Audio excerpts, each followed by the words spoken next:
जय Siyaram guys, happy Holy सर्वांना. आणि सर्वप्रथम एक्स्ट्रीमली सॉरी, कारण का होळीचा व्लॉग खूप लेट पोस्ट केला.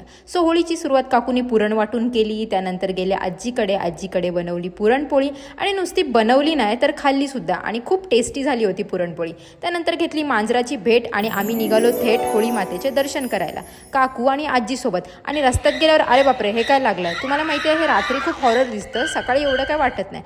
त्यानंतर हाय हॅलो करत करत फायनली आम्ही होळीच्या ठिकाणी पोचलो. काकूनी मस्तपैकी होळी मातेला चुडा लावला आणि आम्ही सुद्धा होळी मातेला पाया पडून घेतलं. ही होती आमची होळी नंबर 1. त्यानंतर ही आमची होळी नंबर 2.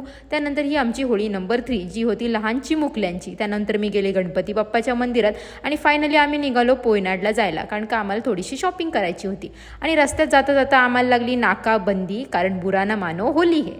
मित्रांनो, कोणतेही काम करण्याआधी पेट पूजा इज मस्ट. सो आम्ही खाल्ला पॅटीस विथ खजुराची चटणी.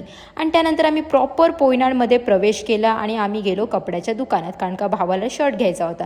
सो त्यांनी त्याच्या चॉईसचा शर्ट घेतला. मग गेलो आजीसाठी साडी घ्यायला, कारण का तिला पण साडी घ्यायची होती. आणि शॉपिंग केल्यावर आम्ही निघालो घरी यायला. घरी येऊन आम्ही थेट गेलो होलिका दहन करायला.